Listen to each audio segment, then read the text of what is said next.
Wow, what a beautiful music and what a powerful speech of Thomas. Thank you so much. It is now my pleasure in a short moment, and I hoped in fact that they would be here already on the stage, to introduce the people who, as Thomas mentioned, manifested the breakthrough we all hope for.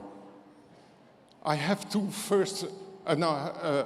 introduce myself briefly. My name is Hans. I'm an advisor of the Food Spirit Project.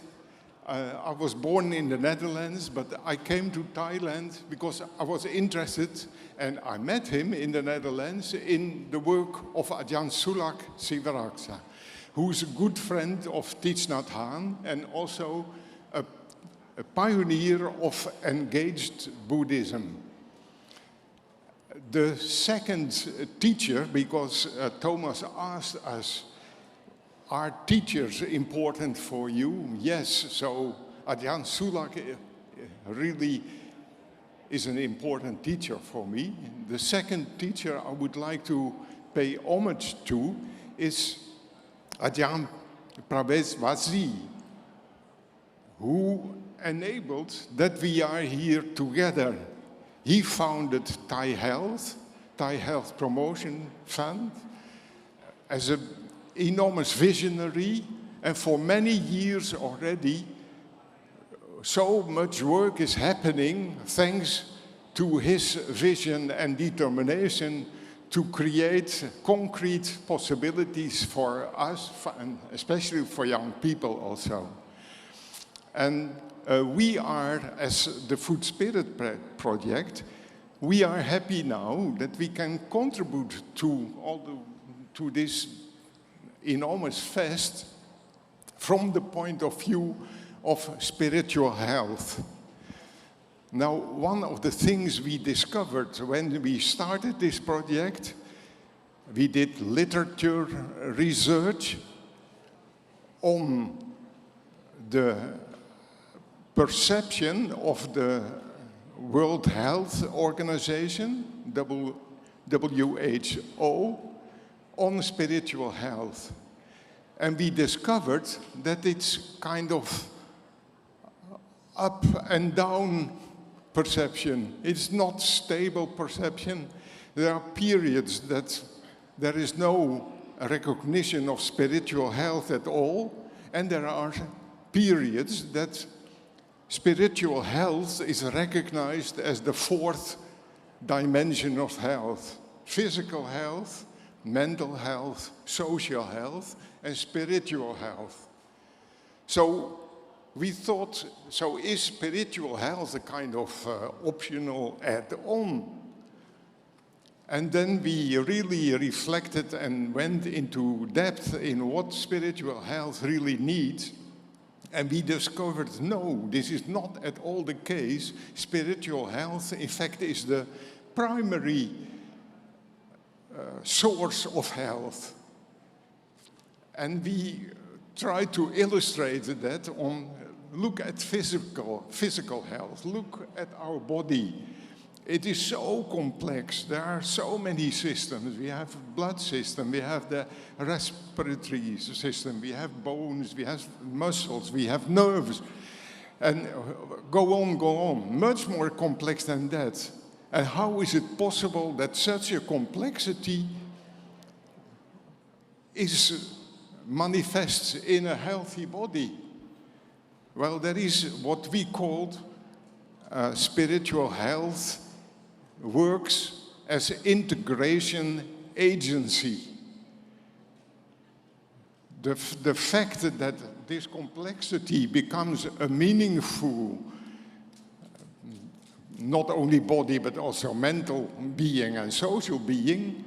is due to spiritual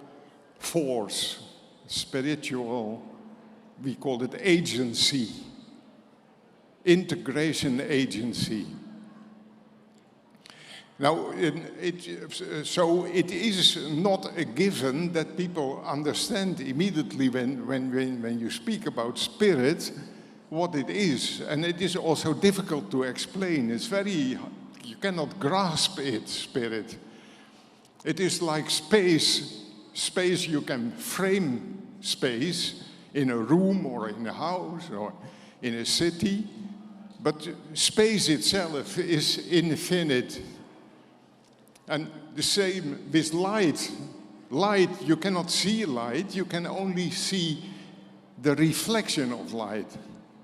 And so spirit also, you cannot grasp it, but it is very important because, and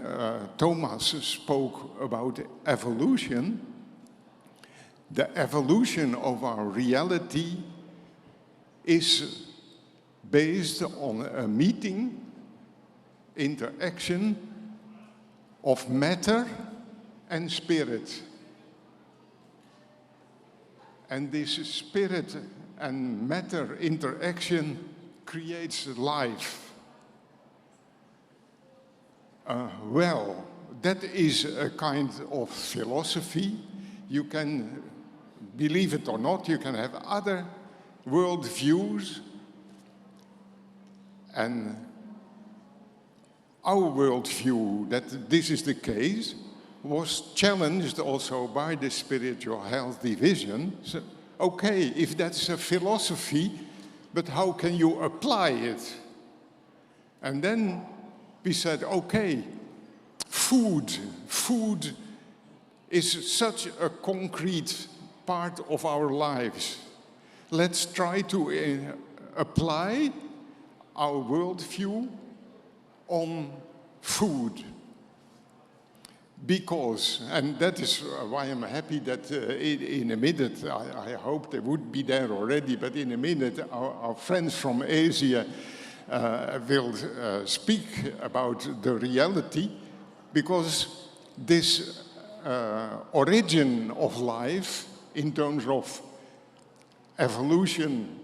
of our reality over millions and millions and millions of years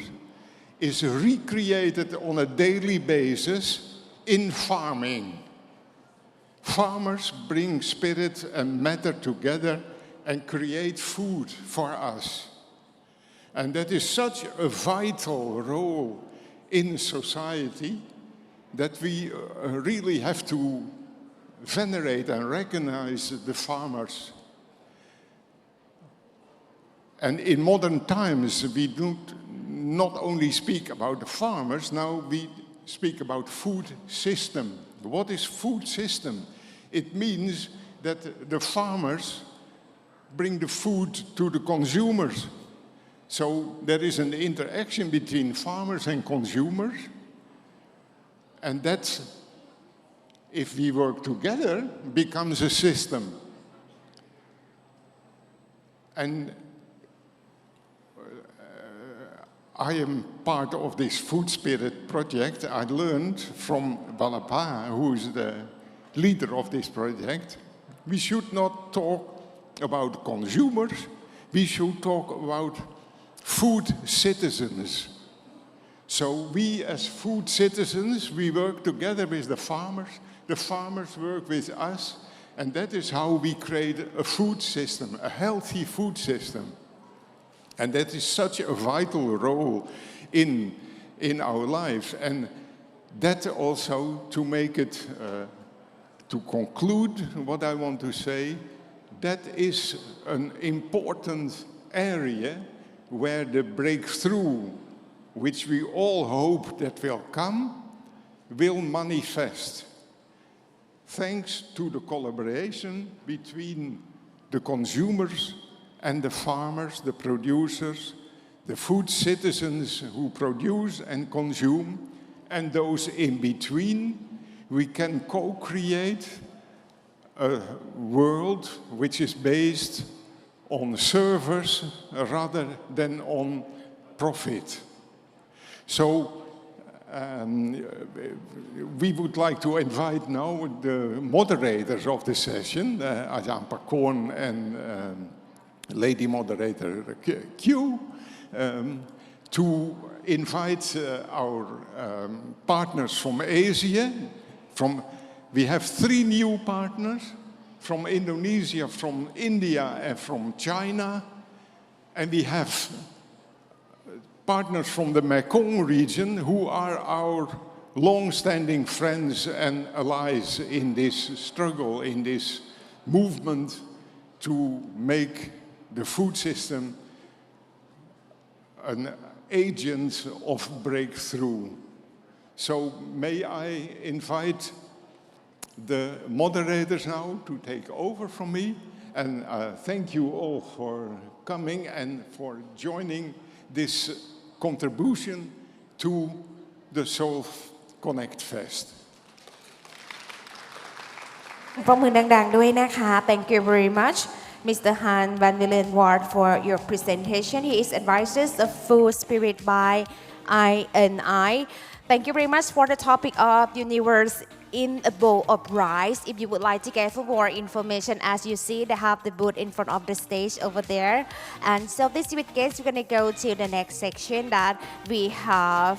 9 panelists and 2 honor moderators. We're going to run about this topic of form into the world weaving food spirit with hope. เอาละค่ะท่านค่ะเมื่อสักครู่นี้นะคะก็เป็นในเรื่องของหัวข้อจักรวาลในชามข้าวนะคะซึ่งนี่เลยค่ะบูธของเขาอยู่ตรงข้ามเวทีนะคะท่านใดสนใจก็สามารถแวะไปสอบถามรายละเอียดเพิ่มเติมได้เลยนะคะอีกสักครู่ค่ะเราจะไปกันต่อนะคะในช่วงของวงเอเชียทอล์กค่ะอย่างที่คุณฮันส์ได้บอกไปนะคะว่าวันนี้เรามีพาเนลิสต์นะคะมาจากหลากหลายประเทศเลยนะคะที่จะขึ้นมาพูดคุยกันค่ะในหัวข้อจากภายในสู่โลกผสานจิตวิญญาณอาหารสู่ความหวังนะคะเราจะมี9 panelists นะคะแล้วก็มี2ท่านนะคะที่เป็น moderators ค่ะแล้วก็นี้จะเป็นช่วงกิจกรรมในครึ่งเช้านี้นะคะท่านค่ะตอนนี้เรามี live streaming ด้วยนะคะแล้วก็หลังจากจบช่วงครึ่งเช้านี้ค่ะอยากจะเชิญชวนนะคะทุกท่านอยู่กับเราต่อเพราะว่าในช่วงบ่ายเราก็มีอีกหลายหัวข้อที่น่าสนใจนะคะรวมถึงนะคะในงานนี้เรามีกว่า500กิจกรรมเลยนะคะที่คุณสามารถมาร่วมกิจกรรมกันได้ค่ะซึ่งมี3โลเคชันด้วยกันนะคะก็คือตรงนี้ชั้น5ค่ะแล้วก็ชั้นจีนะคะแล้วก็ Triple Y Hotels นะคะซึ่งก็จะมีทั้งกิจกรรมเวิร์กช็อปแล้วก็มีหัวข้อที่น่าสนใจบนเวทีนี้ตลอดทั้ง4วันเลยนะคะ This weekend we love to inform you that we have much more section after this afternoon. Actually we have over 500 activities with 3 locations. The first location here on the 5th floor and we have one more location at the same place but on the G floor and we have about another location for the third location at Triple Y Hotels. This is our event that we have 3 locations and so next we're gonna go to the next section in this morning เอาละค่ะช่วงนี้นะคะถ้าพร้อมแล้วค่ะเราได้รับเกียรติจากผู้ดำเนินรายการ2ท่านนะคะท่านแรกค่ะนั่นก็คือคุณนงลักษณ์สุขใจเจริญกิจและท่านที่2ค่ะคุณปกรณ์เลิศเสถียรชัยขอเสียงปรบมือดังๆต้อนรับทั้ง2ท่านด้วยค่ะขอบคุณค่ะขอบคุณค่ะสวัสดีครับสวัสดีค่ะค่ะเชิญค่ะถือว่าเป็นเวที Connect Fest ที่มีสีสันที่สุดเลยนะคะนอกเหนือจากเราจะ Connect กับตัวเองแล้ว Connect กับเพื่อนแล้วนะคะงานนี้งานมีชื่อภาษาไทยว่าพบเพื่อนใจใช่ไหมคะวันนี้เราพาเพื่อนประเทศต่างๆประเทศเพื่อนบ้านมาอยู่กับเราในงานด้วยนะคะเราจะ Connect กันแบบไหนยังไงบ้างนะคะด้วยเนื้อหาสาระการทำงานของทั้งเขาและเธอนะคะที่เดินทางมาร่วมงานในวันนี้นะคะว่าส่วนใหญ่เราก็จะ Connect ผ่านเนื้อหาของการทำงานนะคะที่ว่าด้วยเรื่องของ Food Spirit นะคะจิตวิญญาณของอาหารสำคัญค่ะเราจะมีชีวิตและจิตวิญญาณได้เนี่ยมันต้องมีอาหารหล่อเลี้ยงนะและอาหารไม่ได้หล่อเลี้ยงแต่ร่างกายเราเท่านั้นนะคะหล่อเลี้ยงจิตวิญญาณด้วย Okay, so welcome to this Asia talk that we would like to gather many friends from Asia that work very hard and efficiently on building up the food system from ground up and I think it's very colorful panels that we have together. So after this, we will have a discussion. And firstly, I would like to have Gil to introduce the speaker, and then I also introduce. ค่ะก็มาจากหลากหลายประเทศเลยนะคะ เห็นชุดก็น่าจะพอเดาๆออกใช่ไหมคะว่าอยู่โซนๆทางไหนบ้างนะคะเดี๋ยวลองไล่กันไปเลยแล้วกันนะคะเรามีเวลาจำกัดพอสมควรนะคะอยากจะให้ทุกคนตั้งใจฟังกันอย่างเขาเรียกว่าอะไรนะรวดเร็วนะคะแล้วก็เดี๋ยวช่วงท้ายค่ะเรามี Q&A ด้วยนะคะแล้วก็จะมี Presentation แถมท้ายไปอีกนะคะวันนี้เป็นความท้าทายมากค่ะเพราะว่าเราจะมีสปีกเกอร์ทั้งหมด8ท่านบนเวทีผู้ดำเนินรายการอีก2นะคะรวมเป็น10ค่ะกับเวลา1ชั่วโมงประมาณนั้นนะคะเดี๋ยวลองดูค่ะกับเนื้อหาสาระที่เป็นเรื่องใหญ่ทีเดียวนะคะทุกคนได้รับบรีฟมาเรียบร้อยแล้วนะคะว่าอาจจะต้องเขาเรียกว่าอะไรเคี่ยวข้นนะคะแล้วก็ได้รับโจทย์กันไปเรียบร้อยแล้วเรามีเวลาที่ค่อนข้างจำกัดแล้วก็มีป้ายเวลาอยู่ตรงนี้ด้วยสำหรับทุกคนนะคะ So there is a time counter for you because we have a very short time for you all so that we have to make it very brief so squeeze it maybe like a game show นะ yes ค่ะสำหรับท่านแรกนะคะขอแนะนำท่านแรกนะคะเป็นสุภาพสตรีนะคะคุณดาวจีเลน่านะคะจากเวียดนามนะคะเธอทำเรื่องของชีสที่ทำจากมะม่วงหิมพานต์นะคะกับออร์แกนิกนะคะเพราะนั้นก็ได้มีประสบการณ์ในการทำงานร่วมกับเครือข่ายเกษตรกรด้วยแล้วก็ทำเรื่องการตลาดด้วยนะคะคุณเลน่าค่ะสวัสดีค่ะครับสำหรับท่านที่2นะฮะก็สวัสดีคุณทินอายนะฮะจากเครือข่ายกายในเมียนมานะฮะซึ่งก็คือทำเรื่องเกี่ยวกับพวกเกษตรออร์แกนิกแล้วก็เรื่องของการเรียนรู้ในท้องถิ่นนะครับค่ะแล้วก็ท่านถัดไปนะคะเป็นสุภาพสตรีเช่นกันนะคะคุณฉางเทียนเลอร์นะคะเป็นผู้ก่อตั้งแล้วก็ผู้จัดงานเกษตรกรปักกิ่งนะคะคือจากประเทศจีนนะคะตอนนี้ประเทศจีนเองก็ตื่นตัวแล้วก็ทำยังไงให้เป็นตลาดที่มีจิตสำนึกแล้วก็เข้าถึงเรื่องของผู้บริโภคแล้วก็ผลผลิตที่มีคุณภาพนะคะค่ะครับท่านต่อไปนะฮะก็คือคุณฟรานซ์เกียต้านะฮะก็ท่านนี้เนี่ยก็เป็นผู้อำนวยการด้านวิชาการขององค์กรชื่อ Unity in Diversity ในอินโดนีเซียก็คือ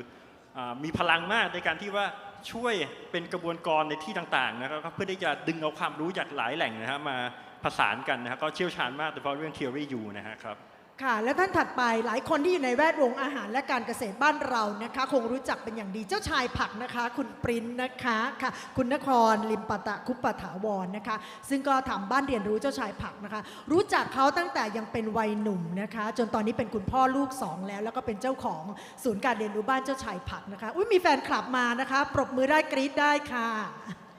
ค่ะครับแล้วก็ท่านต่อไปนะฮะก็คือท่านนี้เนี่ยเพิ่งเป็นองค์ปาถกเมื่อเช้านะแต่ว่าเราก็จะขอใช้งานท่านต่อนะก็คือคุณโทมัส เลแกรนนะก็คือเป็นที่ปรึกษาด้านเทคนิคนะฮะหลักของเครือข่ายคอฟซ่านะฮะของทาง UNDP นะครับแล้วก็อย่างที่ว่าฮะก็คือเป็น wisdom seeker คือผู้ค้นหาความรู้ทางจิตวิญญาณนะฮะก็เนี่ยผมรู้สึกว่าท่านนี้สำคัญมากนะฮะแต่ว่า we have to say that we will keep you at the last one because you have many experiences and also wisdom and also we would like to have you the last one for presentation of COFSA ค่ะและท่านถัดไปนะคะบุคลิกโดดเด่นนะคะสุภาพบุรุษนะคะคุณราเกสนะคะกุมมาพันเดนะคะจากประธานองค์กรชามิกภารตินะคะมาจากประเทศอินเดียค่ะเวลคัมค่ะครับแล้วก็ท่านขวาสุดนะฮะก็คืออ้ายคำผุยนะฮะสัตยาสายชาลัตนะฮะจากประเทศลาวนะฮะก็เป็นมาจากองค์กร Participatory Development Knowledge Agency นะฮะก็เป็นนักวิจัยที่ทำการเรียนรู้เรื่องท้องถิ่นนะฮะก็เห็นขับเคลื่อนเรื่องนี้มาอย่างยาวนานนะประมาณ 20-30 ปีเลยครับค่ะเห็นไหมคะแต่ละคนนี่หลากหลายมากเลยนะคะในเนื้อหาสาระการงานที่ทำเนี่ยค่ะทำงานกับทั้งภาคการเกษตรนะคะคนยากคนจนนะคะผู้ที่เป็นอยู่ชายขอบนะคะแล้วก็ยกระดับการพัฒนาอย่างไรให้มีความยั่งยืนนะคะเพราะฉะนั้นสิ่งที่เราทำงานร่วมกันจุดร่วมที่เราเห็นร่วมกันก็คือการทำงานที่ค่อนข้างจะเข้มข้นนะคะแต่สิ่งเหล่านี้ค่ะจะนำไปสู่เรื่องการสร้างจิตสำนึกหรือว่าเรื่องของ conscious เนี่ยได้อย่างไรบ้างนะคะเดี๋ยวเราจะลองฟังพวกเขากันนะคะจริงๆแล้วคำถามก็ค่อนข้างจะเป็นคำถามที่ใหญ่แต่เชื่อว่าทุกท่านก็น่าจะเตรียมคำตอบของตัวเองมาพอสมควรนะคะเพราะว่าเราจะต้องใช้เรื่องของเวลาด้วยนะคะคำถามแรกเลยนะคะอยากให้ทุกท่านร่วมกันแสดงความเห็นนะคะว่าในสภาพการของแต่ละท่านนะคะหน้างานของแต่ละท่านเนี่ยค่ะขอคำอธิบายสั้นๆนิดนึงนะคะว่าในระบบอาหารที่เราทำกันอยู่เนี่ยค่ะเรื่องจิตสำนึกหรือว่าเรื่องของการสร้างความตระหนักรู้เนี่ยจริงๆแล้วเนี่ยมันมีบทบาทกับงานของตัวเองยังไงบ้างอะคะ Okay, for the first question, it is about the situation also you work. How can you please explain about what are awareness and consciousness and inner development can have an influence and also have a development for your work. Yes, please explain your work and also your inner in the development altogether, please. Yeah. Hello, everyone. First of all, I just want to take a moment to say thank you to all of you to take the decision to be here today. And thank you for all the people who work very hard to make this event happen. I'm impressed and I'm really grateful to be here today. For the question, Thomas finished his presentation with the quote, to break down, to break through. And that is how I start my journey. I start my journey as a young student with a broken heart. And that incident, it gave me so much pain. And that is the first time I questioned myself. How on earth? No one hit me, no one abused me by physical. Why I in so much pain? And that is the moment I look within myself. And I don't know the answer, but I said, it must be something wrong. It cannot be that much pain inside of you, that something wrong. And with that curiosity, I start my journey of trying to find a way to understand me, to take care of myself. And from that, I start questioning, what is the way I can take care of myself? The first thing is eating. And I look around and I surprised that, wow, for such a long time, 20 years, I never asked the food, where it come from, how it made, where is the vegetable, the fruit, or how people grow chicken, pig, fish, everything. I never asked that question. And when I asked that, I in shock. I in shock because this is not the way it should be done. It's totally wrong. And then I start to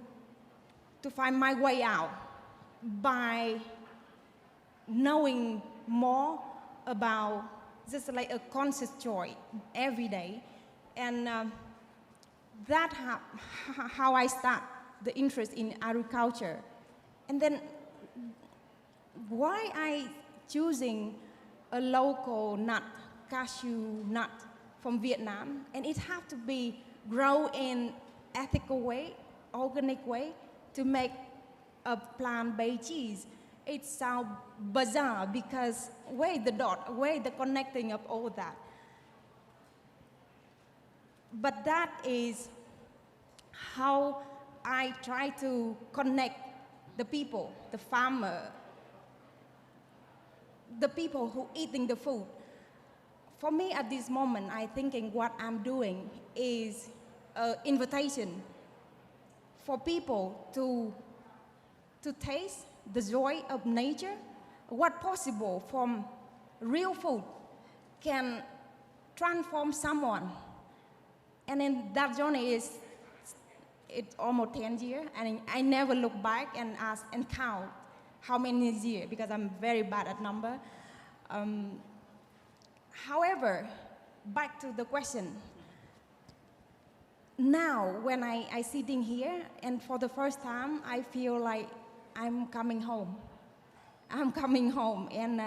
thank you for all of you to bring this topic to such a scale. I feel lonely for so long, and yes, a dream alone is just only the dream, and if we can share that vision and have many people dream that dream, then we can make that reality. So I thought my cheese or making the cheese is transforming something, but maybe I have to come back to the root when I start. I have to share that story, share that with people I work with, the people who I connect with, the farmer, everyone, it just surround me. Maybe the root cause is there. We have to have that consciousness, awareness about oneself first. and how we, and then what is the role of that? It is essential of the solution. That is the problem, and that itself is the solution as well. So what I think, and that is my answer for this question. Thank you.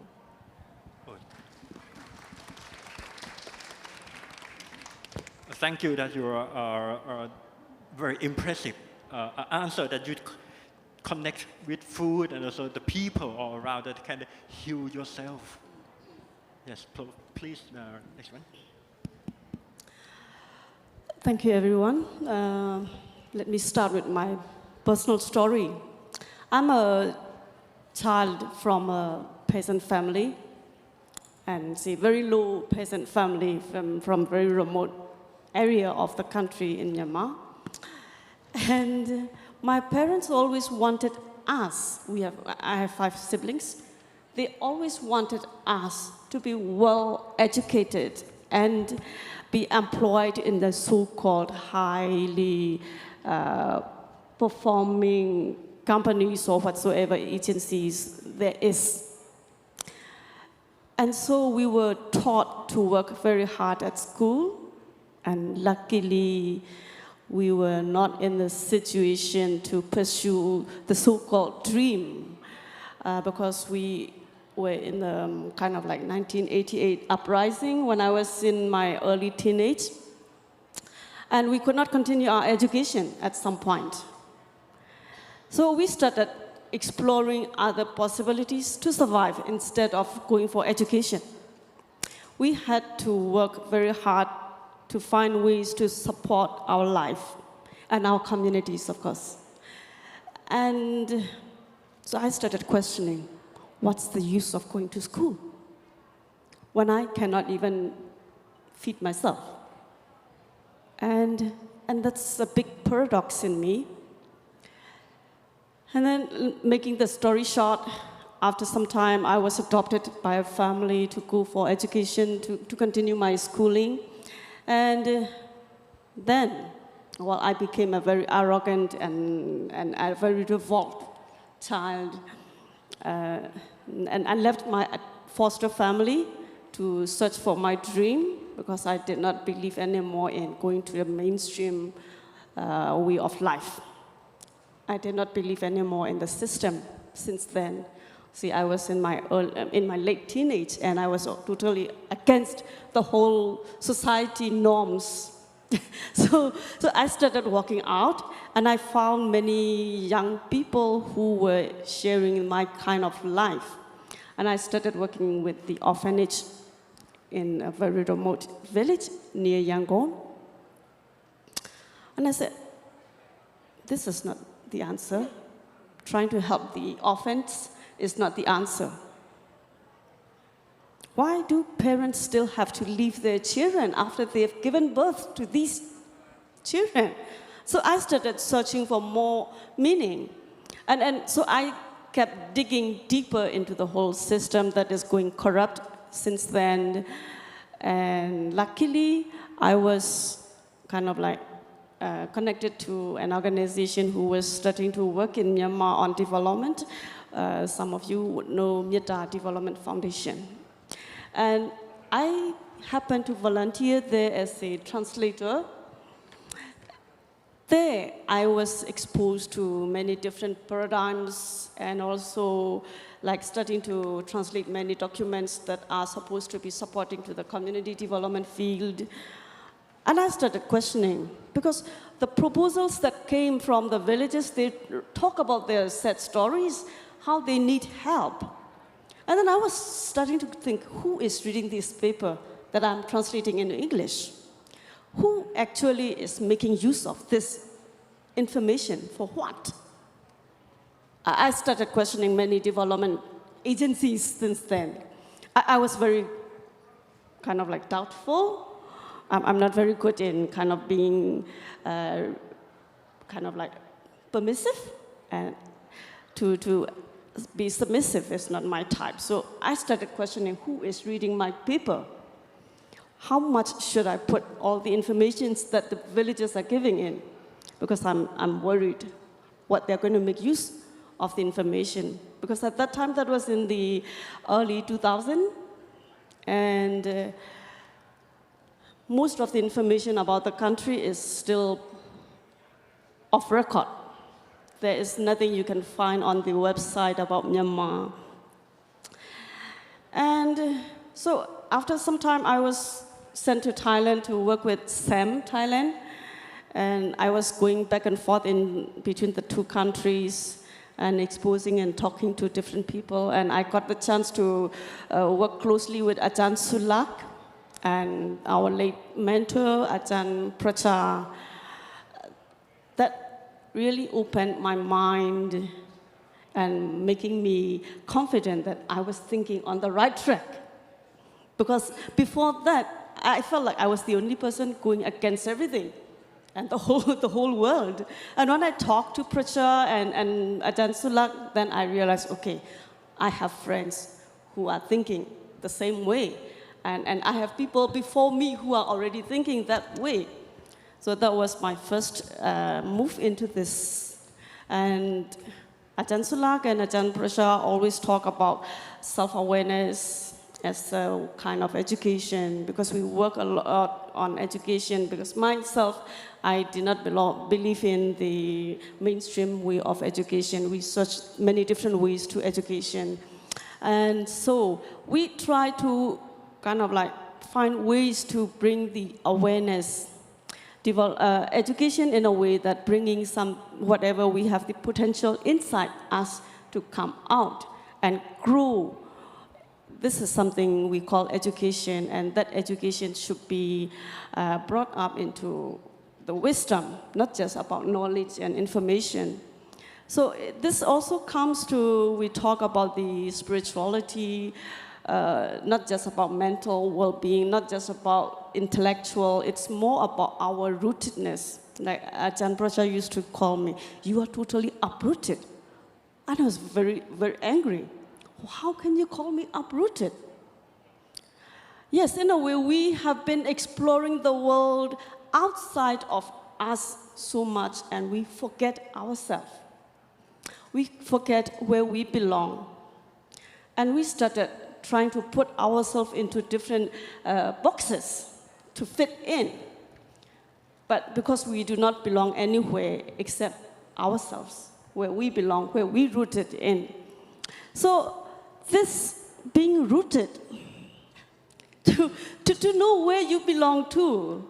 and to be really attached to your sense of belonging is very important. So make it short, I went to Europe for some time, and in England, I kind of like went to the shopping mall because I wanted to eat something Asian. I went there, I went into an Indian restaurant. It tastes British. I'm sorry. It's really tastes British. It's not Indian like from our Asia taste. And then I went to the Chinese restaurant. Still, it tastes British. So I said, I don't feel at home at all. And again, I went to the mall and I went for the vegetables and fruits. I went to buy a mango.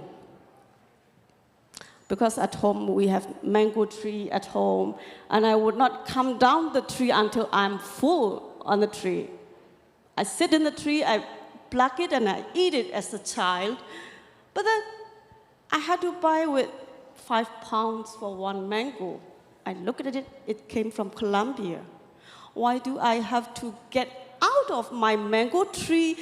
fly to England, and buy a mango from Colombia to eat it? So the essence and belongingness and the awareness, we have value, and it is important that we are kind of like proud of where we are and what we have.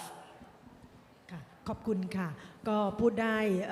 สนุกมากเลยนะคะค่ะจริงๆแล้วจะบอกว่าองค์กรกาย่าที่ทางคุณทินอายเนี่ยนะคะทำงานอยู่เนี่ยนะคะก็ได้รับแรงบันดาลใจแล้วก็ได้รับการเรียนรู้เนาะจากแนวคิดในเรื่องของสปิริตชัวลมาจากทางพี่ประชาอุตานุวัฒน์ของเรานะฮะแล้วก็เรื่องราวทางด้านจิตวิญญาณเนี่ยนะคะแต่ว่าอยากจะให้กระชับเวลานิดนึงตอนนี้เรา we use 30 minutes gone นะคะ ก็อยากจะให้แบบกระชับเวลากันนิดนึงนะคะเพื่อที่จะให้สปีกเกอร์ท่านอื่นได้ใช้เวลากันด้วยนะคะอาจารย์ประกรณ์มีค่ะ I think that it's a quite impressive story that I have a connection between people. I'm moved by your story. And the next one, I would like Shantila to share your experience in your work. Just maybe just 3 minutes, please. Thank you. It's a great pleasure and honor to be here. I'm Tianle from Beijing, China. And I'm here to represent 2 organizations. One is Beijing Farmers Market, which is a small farmers market that connects local small organic producers with consumers. And the other is a non-profit media platform called Food Think,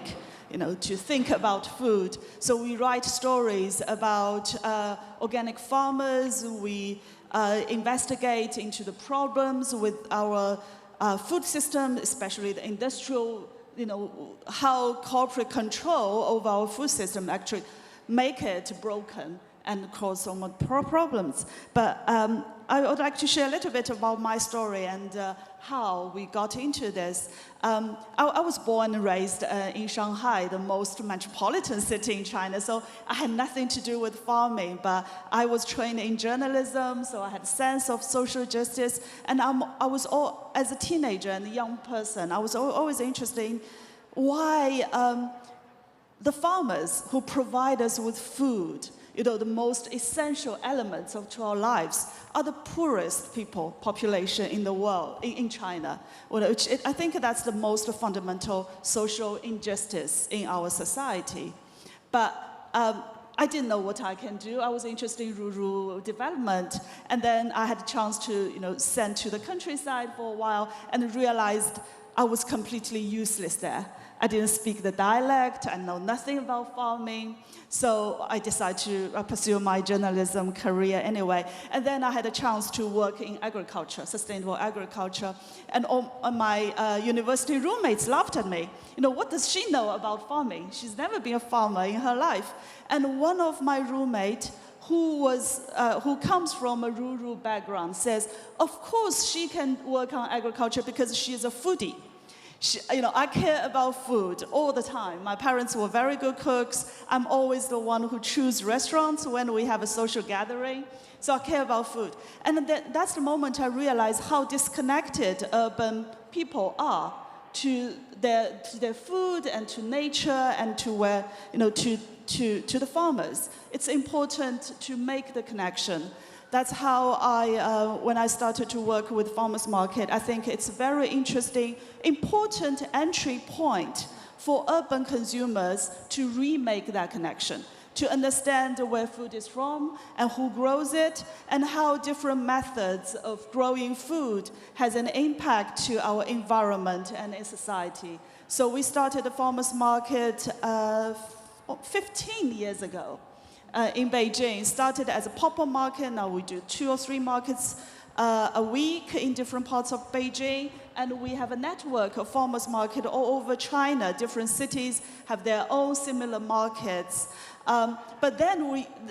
after years of work, we realized it takes lots of persuasion to persuade the consumers why you should buy from these farmers instead of supermarkets, instead of e-business, which is so developed in China. And then,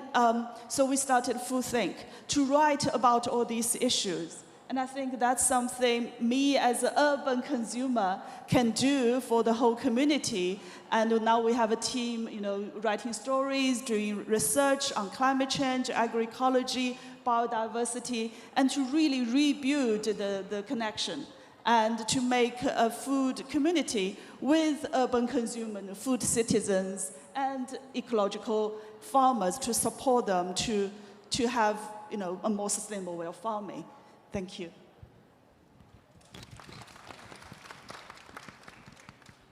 Thank you for your inspirational story that try to have a systemic change. So that I would like to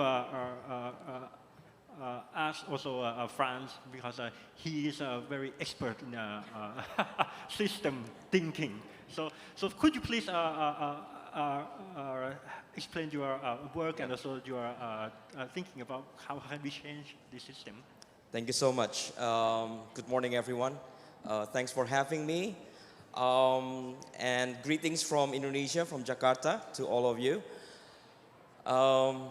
My background as a mathematician,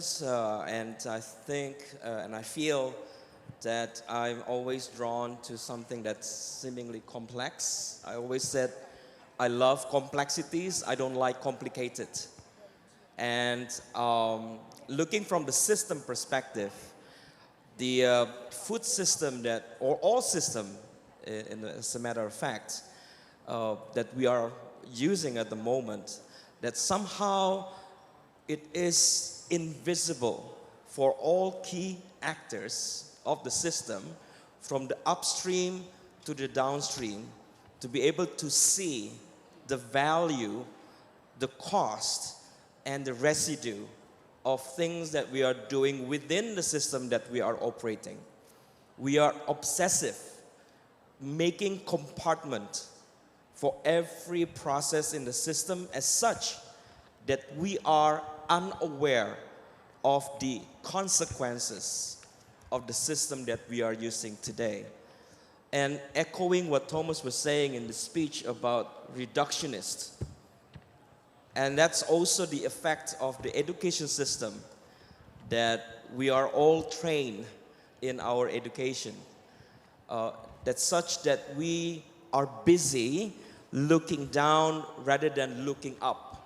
To me, spirituality is about hope for a better future. When you talk about spirituality across cultures, across religions, we all talk about a better place in the future. You can call it heaven, you can call it paradise, you can call it nirvana, whatever the name is. But it's about the ability to imagine a better place in the future. So that's what I feel is missing in our today's society. The spirituality, the gestures of looking up, gazing to the better future, rather than keep looking down, trying to fix the problem of today. So to me, that's the invitations for all of us to start, have the courage to co-imagine a better future, not only for our generations, but most importantly for our children's children. So thank you. Very good answer and จริงๆแล้วคำถามอันนี้นะคะก็จริงๆที่เขาตอบนะคะมันนำไปสู่คำถามที่3ที่เราอยากจะให้ฟังเรื่องของความหวังด้วยนะคะที่เขาได้พูดไว้นะคะค่ะคุณนครล่ะคะในส่วนที่ทำเรื่องของการเกษตรนะคะมาตั้งแต่ต้นเลยแล้วก็ได้เกิดพัฒนาการต่างๆเยอะมากนะคะตอนหลังเท่าที่ทราบเนี่ยเรื่องของจิตสำนึกเรื่องของspiritual ทางด้านการทำงานเนี่ยนะคะมันไปเชื่อมโยงยังไงบ้างกับงานของตัวเองค่ะก็ไหนๆเขาพูดอังกฤษกันเยอะแล้วผมขออนุญาตพูดไทยแล้วกันเพื่อกระชับเวลานะครับก็ ผมคิดว่าตอนที่ผมทำงานเกษตรจนมาถึงปัจจุบันเนี่ยผมก็รู้สึกว่าเรารู้สึกถึงหน้าที่ของตัวเองว่าเราจะต้องมีหน้าที่ในการเปิดมุมมองใหม่ให้กับผู้คนการเกษตรเนี่ยมันอาจจะต้องเริ่มต้นโดยการที่ว่าเราต้องเข้าใจว่ามันกำลังทำงานอยู่กับสรรพสิ่งอะไรหลายๆอย่างนะครับอันนึงเนี่ยที่ผมรู้สึกว่าเรากำลังเข้ามาถึงหนทางนี้ก็คือเรื่องของการบ่มเพาะอะไรบางสิ่งบางอย่างที่ไปพร้อมๆกันระหว่างฟาร์มของเรากับตัวเราคือการทำการเกษตรเนี่ยคนโบราณเราก็พูดถึงว่ามันเป็นความเจริญเดินตามรอยไถแต่ว่ารอยไถนั้นมาถึงการบ่มเพาะการทำงานร่วมกันกับพื้นดินของเราจะทำอย่างไรให้การเกษตรในปัจจุบันเนี่ยมันกลับไปสู่คุณค่าแบบนั้นได้ผมทำเกษตรอินทรีย์มาก็หลายปีปัจจุบันผมทำไบโอไดนามิกหรือเกษตรพลังชีวิตเนี่ยมาประมาณ7 ปีเราก็พบว่าเราเห็นหนทางใหม่เปิดดวงตาใหม่ในการที่จะทำงานกับพื้นดินกับพืชกับสิ่งต่างๆนะคือการเกษตรแบบอินทรีย์นี้ผมผ่านมาแล้วเราพบว่าเรายังมีวิธีคิดเชิงกลไกอยู่ว่าจะเอาอะไรมาแทนสารเคมีสังเคราะห์ทั้งที่เราก็เพิ่งจะวิจารณ์มาเป็นแบบว่าเราไม่อยากใช้มัน แต่เราเอาสิ่งเหล่านั้นมาเป็นบรรทัดฐานเราก็เลยคิดว่าต้องมีหนทางใหม่ในการฟื้นฟูการเกษตรกลับมาซึ่งผมพบว่าหนทางทางจิตวิญญาณเนี่ยมันนำไปสู่ตรงนั้นถ้าเราบ่มเพาะพื้นดินไปพร้อมกับบ่มเพาะตัวเองไปด้วยเนี่ยเราจะรู้หนทางของการเรียนรู้ว่าเราจะทำงานกับโลกกับพื้นดินนี้อย่างไรผมพบว่าในปัจจุบันเนี่ยเราพบว่าสภาพปัญหาต่างๆที่เกิดขึ้นจากสภาพแวดล้อมในการเกษตรก็มีส่วนร่วมในการรับผิดชอบพื้นดินที่อัดแน่นเนี่ยก็นำไปสู่โลกที่ร้อนขึ้นนะครับพื้นดินที่หายใจได้ก็จะนำมาซึ่งการฟื้นฟูโลกการเกษตรที่นำไปสู่พื้นดินที่หายใจได้นี่คือการเกษตรที่ทำงานกับพื้นดินอย่างแท้จริงแค่เปลี่ยนวิธีไถคนทำเกษตรอินทรีย์อาจจะพบวิธีการใหม่ๆอาจจะพบศักยภาพใหม่ๆพลังชีวิตของพืชที่แท้จริงอันนี้ผมพูดไว้เพราะว่าเรามีเวลาน้อยเพราะว่าเราไม่สามารถอธิบายได้ทั้งหมดได้แต่ผมเปลี่ยนแค่นี้จริงๆผมเปลี่ยนแค่วิธีไถพรวนผมเปลี่ยนแค่วิธีเข้าใจพืชรู้ว่าต้องทำงานอะไรทำแนะนำทางจิตวิญญาณเราบอกว่าเราต้องทำใจให้ว่างๆก่อนที่เราจะไปทำไร่ทำนาเราจะได้เป็นส่วนหนึ่งที่ในการที่จะเชื่อมโยงฟ้าและดินเชื่อมโยงพืชและตัวเราจะได้เข้าใจว่าจริงๆเขาต้องการอะไรจริงๆไม่ใช่เอาความต้องการเราไปใส่ในการทำไร่ทำนาซึ่งหนทางนี้แหละครับผมคิดว่ามันจะเป็นหนทางแห่งอนาคตเรามีพี่น้องหลายคนที่ไม่ได้ต้องทำไบโอไดนามิกอย่างผมแต่ว่าบางคนทำเกษตรอินทรีย์ทำเกษตรธรรมชาติแต่เขาค้นพบวิธีการที่แบบว่าทำน้อยแต่ได้มากโดยการที่เขาเอาตัวเอาใจของเขาเนี่ยเข้าไปทำไร่ทำนาจริงๆแล้วเขาจะเข้าใจว่าจริงๆพืชของเขาดินของเขาสภาพแวดล้อมของเขาต้องการทำอะไรเรามีภูมิปัญญามากมายฮะไม่ว่าจะเป็นแบบปลูกทุเรียนร่วมหลุมเดียวกันกับลองกองก็ได้ปลูกร่วมหลุมเดียวกันกับมังคุดก็ได้ปลูกข้าวพร้อมกันกับเลี้ยงปลาก็ได้ใช่ไหมสิ่งเหล่านี้ไม่เคยอยู่ในตำราแต่ว่าอยู่จากประสบการณ์อยู่จากภูมิปัญญาจริงๆทำอย่างไรถึงจะนำภูมิปัญญาแล้ววิทยาการต่างๆนั้นกลับมาเดินหน้าเดินทางไปด้วยกันอันนี้เป็นหนทางเป็นวิถีทางของผมที่ผมกำลังดำเนินไปก็ถ้าให้เราสั้นๆก็คงประมาณนี้ก่อนครับ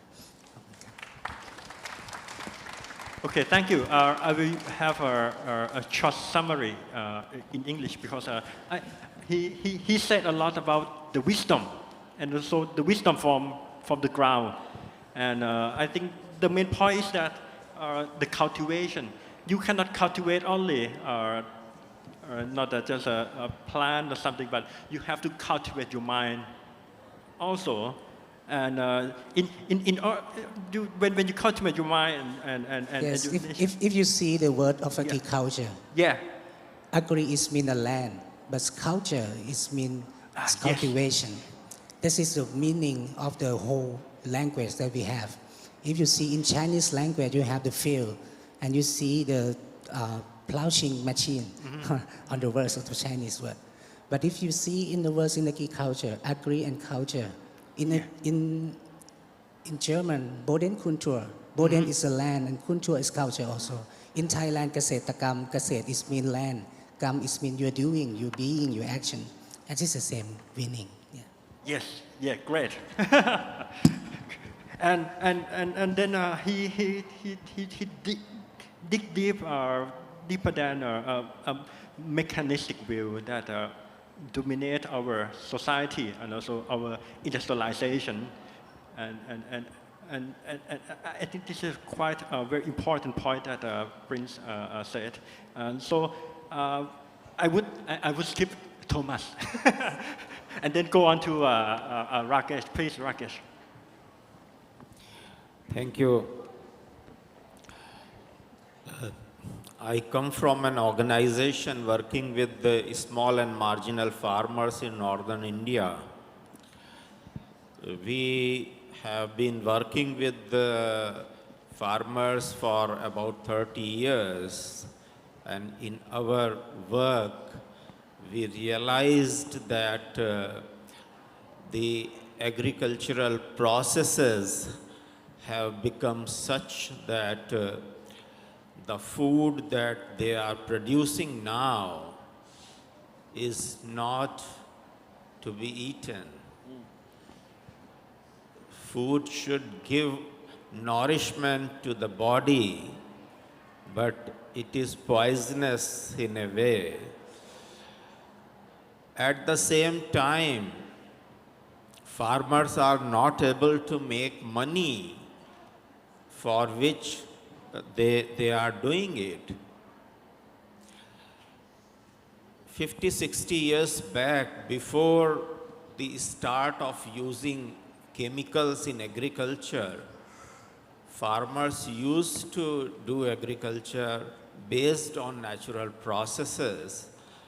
and cultivate for their family and neighborhood and society. So the focus has shifted to markets. In last 10 years, we have started promoting natural farming with the small and marginal farmers. And when we teach them these methodologies, they adopt it. But there are so many forces, market forces, who are also working side by side. So we thought of including consciousness in our working with farmers so that they can be shifted from their focus of producing for the market, then producing for their family, safe food production, and whatever is excess, they can share with others in the society with a feeling of relationship and togetherness, because we all are like a large family. So food should be safe. So we started a safe food campaign and adopted universal human values in our work.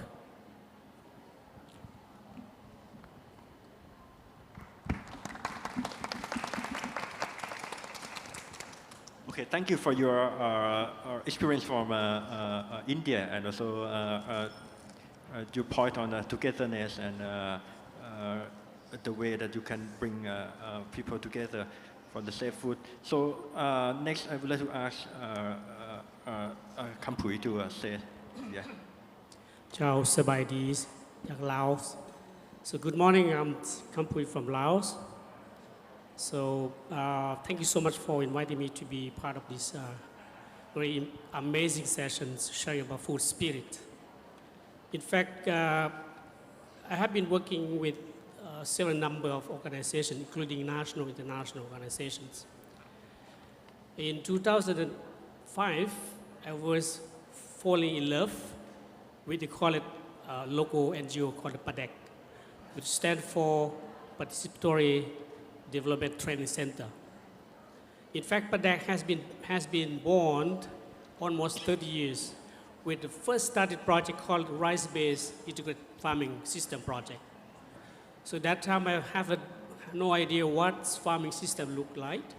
and how we feed the farmer, whatever people in the city. So I was quite curious to do that. I quit my sort of very high social status job to join this PADEC.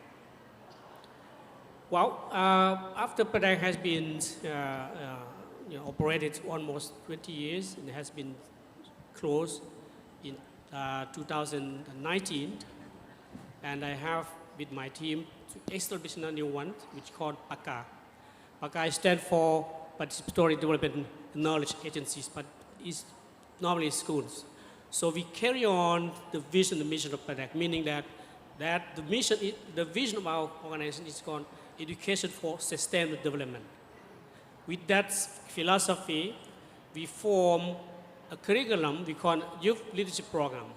where we train the young people what the leadership look like in the modernized society. In that leadership program, we have 15 modules, and one module is about organic farming, right? So we train the young people to become, as we call, a leadership and accountable leader for themselves and for society. Right. In that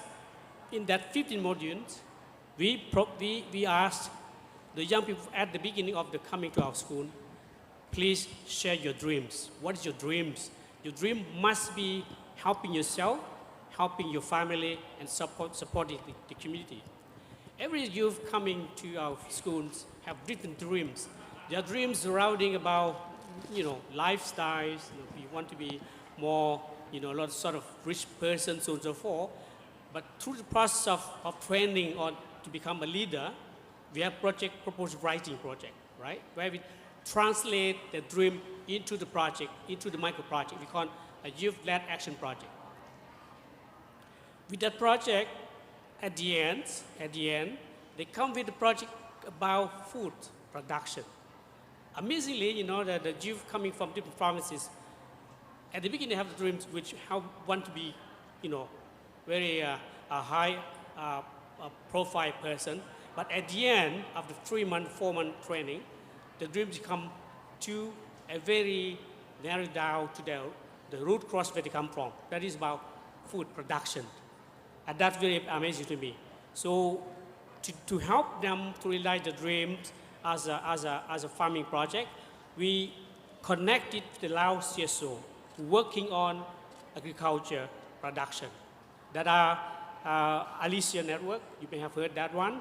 RISE means responsible agriculture investment. And we also connect them to the community-based groups. So we make them after the dreams, have to be connected to the reality. So that the micro project have been implemented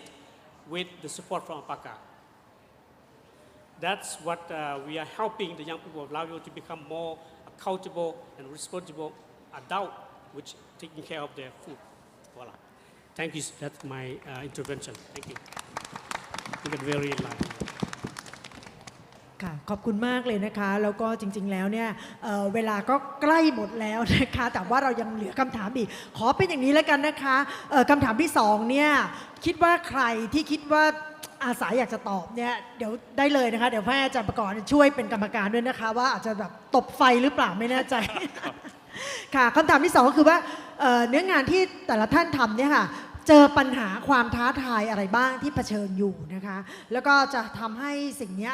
เราจะข้ามพ้นยังไงที่ทำให้เราเนี่ยไปบรรลุความปรารถนาของเราไม่ว่าจะเป็นเรื่องการทำอาหารเพื่อสุขภาพสำหรับทุกคนก็ดีเรื่องความเป็นธรรมในการทำงานก็ดีนะคะแล้วก็เรื่องของความเข้มแข็งของระบบอาหารที่เราทำคุณภาพของสิ่งต่างๆที่เราต้องทำงานอยู่ภายใต้ความกดดันอะไรเงี้ยค่ะคิดว่าเราจะเอาชนะอุปสรรคปัญหาแบบนี้ไปได้ยังไงบ้างอะไรเงี้ยค่ะ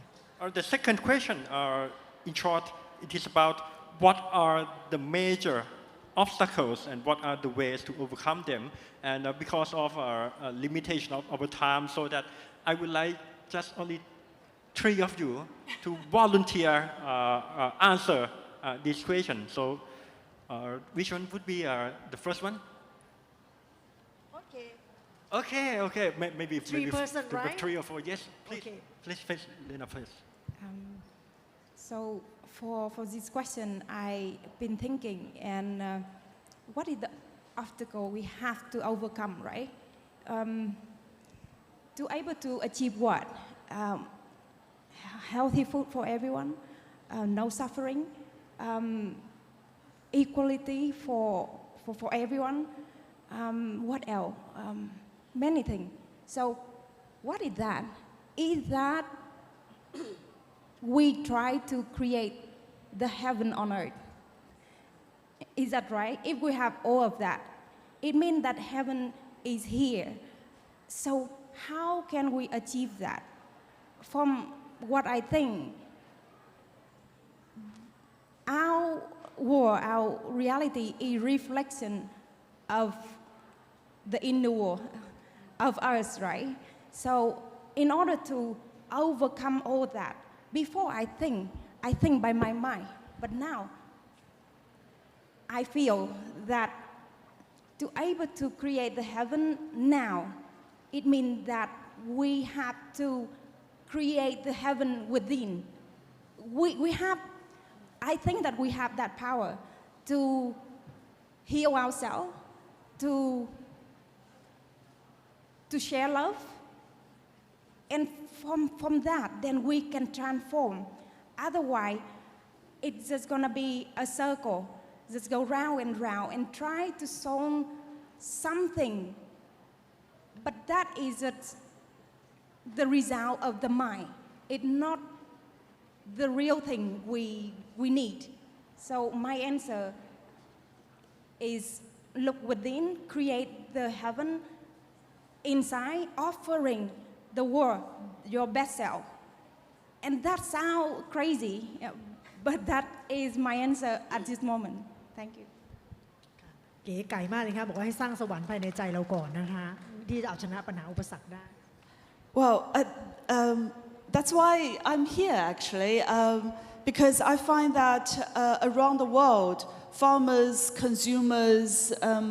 civil society organizations face similar challenges. There are lots of issues that are universal and created by transnational corporates that affects everybody's life. So we have a shared challenges and problems, but we also find there are lots of localized solutions that people are getting very creative to struggle, to find the solutions. And it's important, this is the second day of me being here, and I've already heard inspiring stories from our neighbors in Southeast Asia and in Europe. So I think it's important for us to exchange information, that we understand what the causes, what the problems are, and how people are using different ways to solve it. So I think this communication, exchange of information, and the solutions are critical to our future development.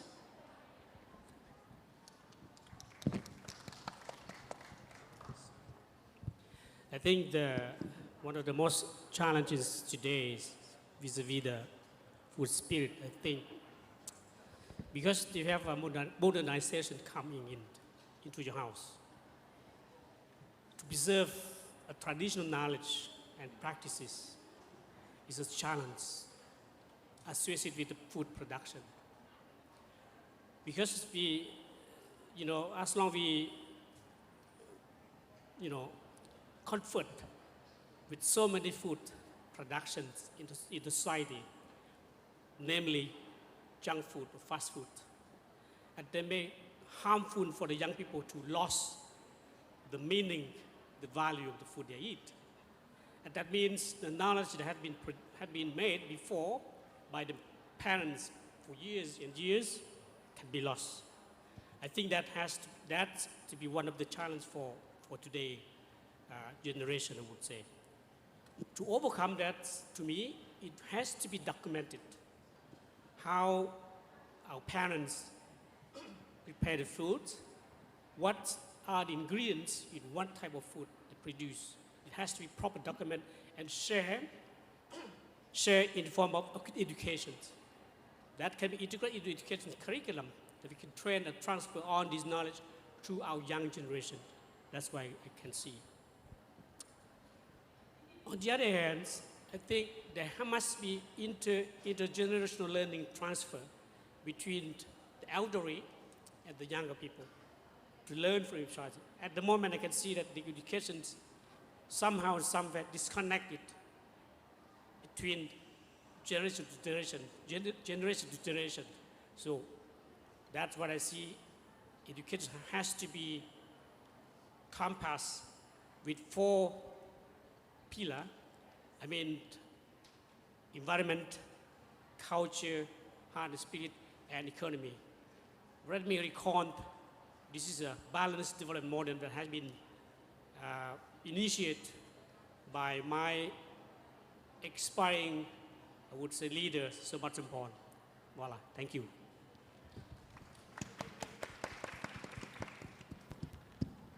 ขอบคุณนะคะก็จริงๆแล้วเนี่ยอยากจะให้ทุกท่านเนี่ยได้มีโอกาสนะคะตอบคำถามทุกคำถามเหมือนกันนะคะแต่เนื่องจากเวลาจำกัดเหลือเกินนะคะ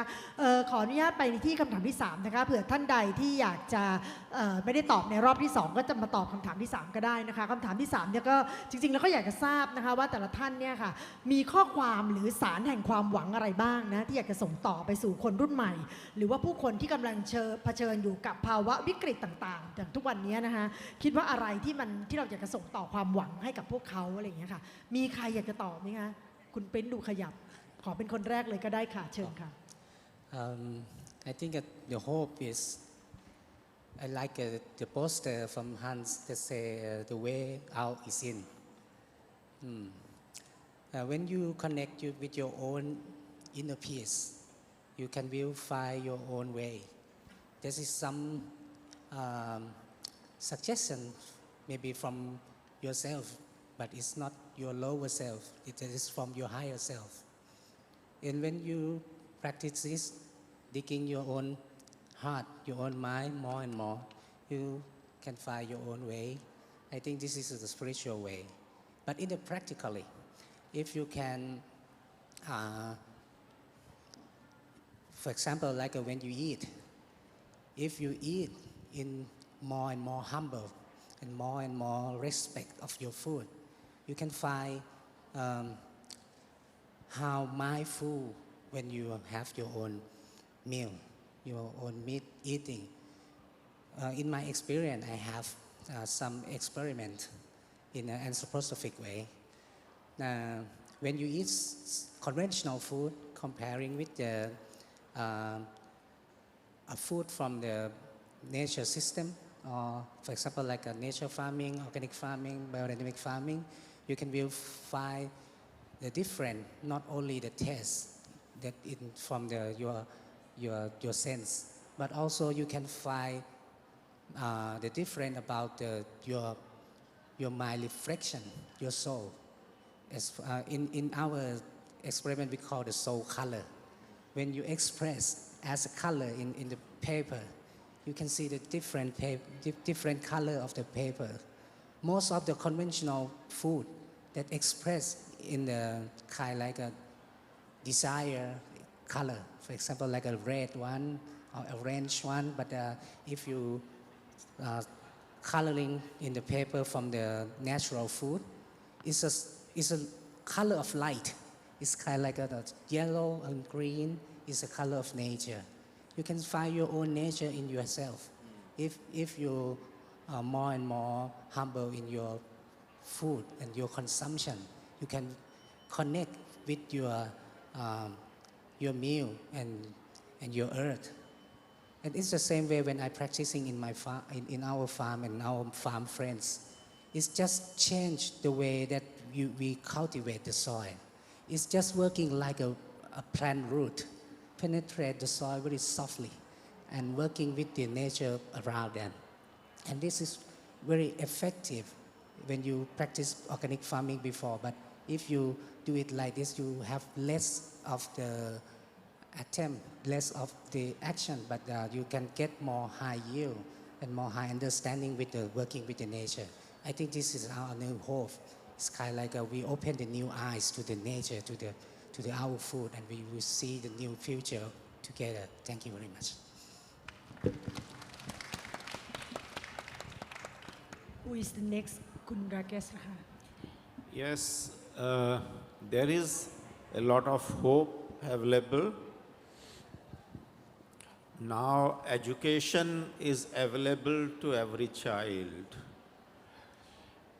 But our education system doesn't have the component of consciousness. If that is included, we have a lot of hope. And in India, the education policy has adopted value-based education. And within value-based education, the universal human values is adopted as a course. So we have a lot of hope that in coming years, it will impact positively. Thank you.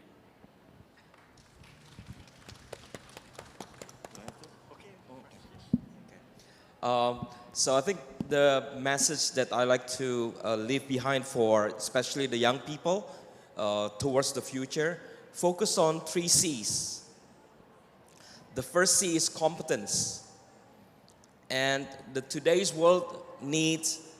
technical competence, technological competence, managerial competence, and leadership competence. Pursue that. Keep on learning so that you become a functioning citizen. The second C is connections. Surround yourself with people or communities that nourish your physically, intellectually, emotionally, and most importantly, spirituality as well. And lastly, the last C is character. Have a can-do character, because that we will need that a lot as we move forward to the future. So thank you. And just a small suggestion. When I was sharing my story, it is the big part of our Eastern world or the South seeking answers from the North. It happened for many years already. And now, Thomas, I'm very grateful to hear your book that based a lot of knowledge from the East. Or the North is again coming back to find the answer from the South. That is something very encouraging for us, and that is something we should be very proud of to maintain and sustain our values, our cultures, and our wisdom that we still have in hand. Then that is something we should sustain and make it flourish, like P. Kampon was saying, to document them and hand over to our next generations. That will be our hope for the future. Okay, thank you for a message of hope that you have for a younger generation and also for the food system. So next, I would like to have Thomas for your presentation. I think it's a very interesting one. Please. Thank you very much. It's great to hear everyone speaking. Thank you so much. And I think there are a couple of points that comes that are very core to what we are intending to do with this Conscious Food Systems Alliance. And the first one is to bring us together around this agenda on the importance of inner development for food systems transformation. You know, we have heard that sometimes we can feel lonely, and it's so important to nourish this sense of community and learn from each other, support, inspire each other. And also finding, I think for many people, you know, this theme has been a little bit of a taboo to bring spirituality, wisdom, and our hearts into our work. So one thing that is very important for us has been to create legitimacy for this agenda, and the fact that we are a UN agency, United Nations Development Program, convening this alliance, we think, and we have been told, creating the space where it is right to have this kind of conversation is very important. And one thing I've heard also during the panel exchange is, you know, how we can have food systems, participate in food system in a way that we can bring our best selves into it, in a way that we can put our heart into our work. So, yeah, let me introduce you. We can go to the next slide. Our Conscious Food Systems Alliance. We can move to the next slide, please. Which really our objective is to support people from across food systems to cultivate the inner capacities, that's a term we're using, inner capacities, that we think are important for food systems transformation. And in this term of inner capacities, we can talk about mindset, about values, about worldviews, about culture, and but also transformative qualities and skills. Doesn't work? Oh yeah, I have it. Okay, sorry. Thank you. I have let me find it for the slides. Forgot about that. Here it is. Yeah, so that's our... So in COFSA, we aim to bring together people from food systems, but also people from the field of leadership, spirituality, wisdom. And essentially, at the heart of it, we are a community of practice and learning. We help our members to connect together, to learn from each other, to inspire and support one another, and to collaborate. So we're having a lot of online events, sometimes also on-site events, where we create the space for that. On the other side, obviously, our aim is to bring that into action, right? And we have been able to finance a few interventions, such as the one with the organization of Rakesh here, on training farmers on universal human values, or fostering community discussion around their values to help them look inside and activate more regenerative values. We have developed also a conscious food systems leadership program. We had a cohort for Asia at the end of last year, and we're going into our fourth cohort now with people from Africa. And this leadership program is structured around the inner development goals. I don't know if you have heard about them. They have developed a framework of 23 qualities and skills that they think are important to achieve the sustainable development goals. So it's structured around first being, self-awareness, presence, and then moving into thinking, systemic thinking, perspective taking, etc. And then we're moving to relating, compassion, and then collaborating and acting. So that leadership program is a great basis to train our members and introduce them to our agenda. So we have identified also different entry points across the food systems for our agenda, and we have started to convene discussions, especially on what it means at the local level. You know, we have a collective inquiry on traditional wisdom for conscious food systems, knowing, you know, how to transmit, to support the transmission of this knowledge, this wisdom across generations. We have another one on farmers' well-being and psychological resilience, and that's a big topic. We know we know that farming may be the profession with the highest suicide rate in the world, right? And what we have learned is the importance of community and the importance of, you know, when farmers start working really with the land, right? There comes a nourishment for their own happiness, to be in relationship with the land and the plants. We have a collective inquiry on conscious local communities and culture, and with the support of the Rockefeller Foundation, we have developed a methodology to help convene these discussions around communities' values, how we can look inside, think about how our culture is evolving and what we can do about it. And now we are starting to help partners around their organizational cultures, how we can have organizational cultures that are more regenerative. Also, how we can convene multi-stakeholders dialogue or policy process,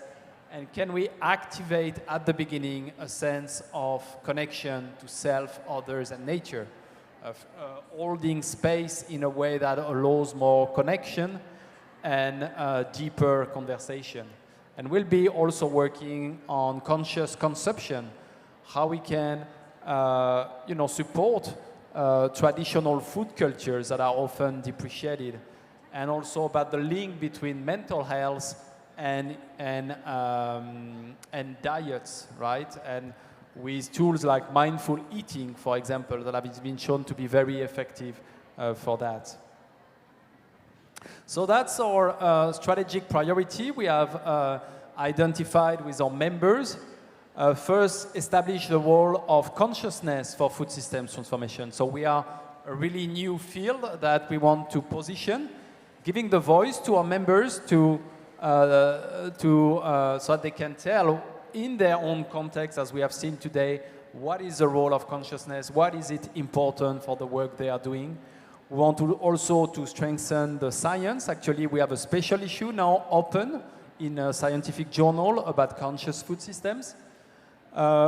Most important is to empower our members to lead the development of this work in their own environment. And the leadership program I've mentioned is very important for that,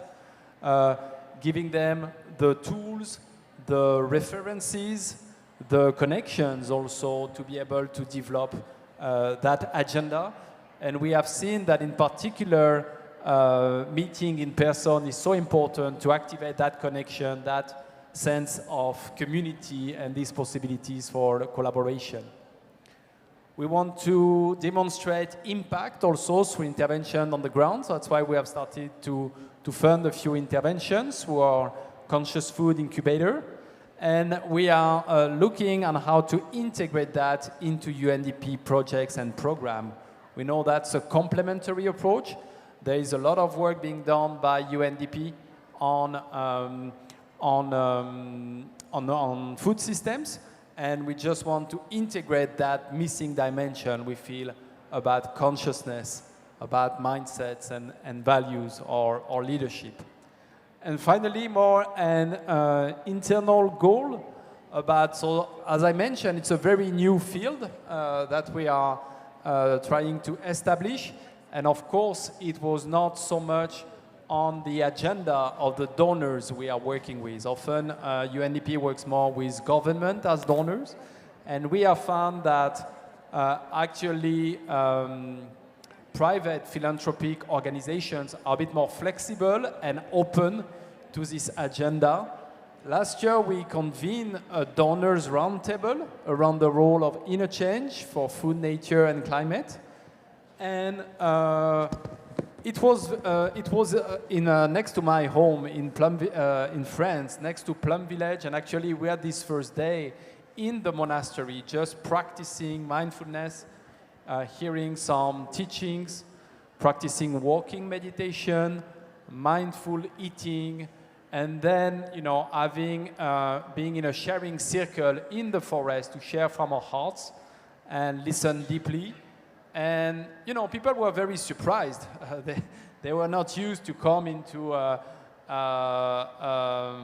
meeting, and start the first day without talking about work, but rather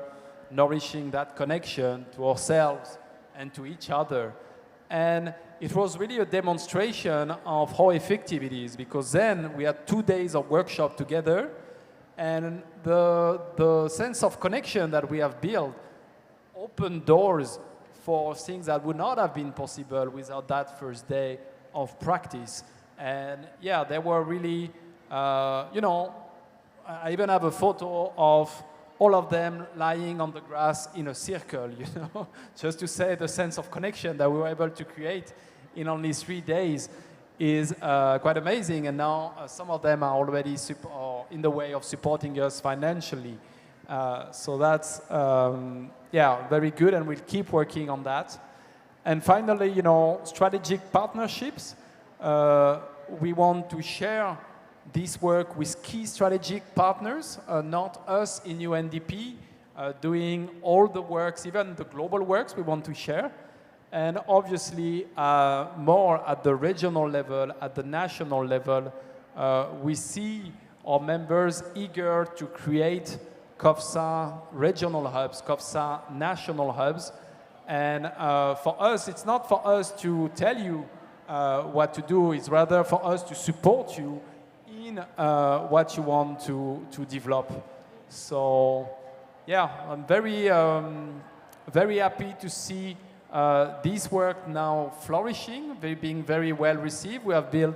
a community of 400 members, more than 400 members, and more than 3,000 supporters. And we see really people tell us that they are so happy that we are opening the space for these conversations, for this perspective. I think France, I think, mentioned, we're not, it's very different to do problem solving than we rather offer a new vision that we feel are inspiring to, from that vision, to create that inspiration, that energy to transform food systems, to give hope that we can really create together something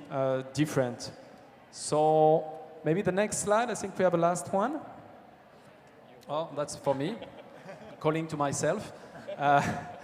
To invite you to join the movement, here are our website below, consciousfoodsystems.org. You can join the movement. It's free and it's simple. And yeah, together we can create these conscious food systems. And we will be there to support you, to connect you with the right people, to provide you with the right information, tools, and support from that community.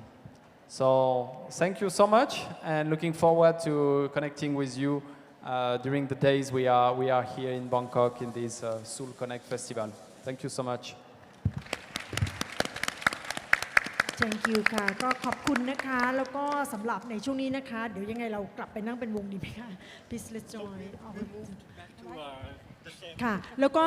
ในเซสชันตรงนี้นะคะก็อยากจะเปิดเป็นช่วง Q&A นะคะเผื่อใครอยากจะมีประเด็นอะไรอยากจะแลกเปลี่ยนหรือว่าเป็นประเด็นคำถามก็ได้นะคะก็รบกวนส่งกันขึ้นมาได้เลยจริงๆแล้วใช้ไมค์ก็ได้นะคะถามจะเป็นภาษาไทยหรือภาษาอังกฤษก็ได้นะคะเดี๋ยวเราจะช่วยกันแปลให้แล้วก็จะได้ให้สปีกเกอร์ทุกท่านเนี่ยค่ะได้ตอบนะคะจริงๆต้องขออภัยอย่างยิ่งที่ไม่สามารถที่จะลงรายละเอียดในแต่ละท่านได้นะคะเนื่องจากว่าเวลามีจำกัดและเราก็จะได้อยากเห็นภาพรวมภาพกว้างของการขับเคลื่อนการทำงานเรื่องของระบบอาหารนะคะที่มันพาไปสู่เรื่องของจิตสำนึกเนี่ยนะคะให้มันแบบกว้างไกลแล้วก็ได้เห็นเพื่อนนะคะการคอนเน็กชันการเชื่อมต่อของเพื่อนเราที่มาจากภูมิภาคนี้ยังไงกันบ้างในแต่ละประเทศนะคะคิดว่าอันนี้เป็นปัญหาร่วมเป็นวิกฤตร่วมนะคะที่พวกเรามีอยู่ด้วยกันแล้วก็นักขับเคลื่อนเรื่องของอาหารเนี่ยก็มีอยู่ที่เราให้เห็นว่ามีอยู่ในหลายๆประเทศในหลายๆชุมชนเลยทีเดียวนะคะค่ะมีใครอยากจะมีคำถามอะไรหรือก็ข้อเสนออะไรที่อยากจะแลกเปลี่ยนไหมคะได้เลยนะคะเดี๋ยวจะมีไมโครโฟนวิ่งไปหาเลยค่ะ Please, just one or two questions for our panelists, please. In Thai or in English? Oh, okay. Hello, I have some question regarding to the organic food. I don't know what happened to your country, but you know, in Thailand, I feel that for organic food, it tend to be for the high income consumer. I don't know how that what factor that make it become like that. I don't know in your country, other country like Vietnam, Indonesia. I believe in France it should be expensive also, and I would like to ask you guys opinion. Do you have any idea of how to make it to be more like affordable to consumer in general? Thank you. ค่ะขอบคุณค่ะก็อีกขอเป็นคำถามว่าในเรื่องของอาหารออร์แกนิกนะคะซึ่งเพื่อนเราหลายๆคนก็ได้ทำในเรื่องนี้นะคะมีคำถามนึง I think we can collect the question. Yeah, from the ground, and then the panelists will answer.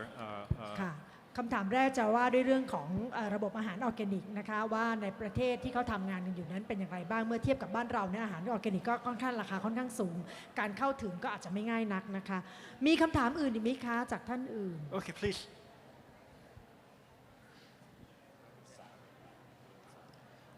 First, thank you to all the panelists that shared their experience today. My question is, as happy as I am to see us gather around these issues of regeneration of nature and spirituality,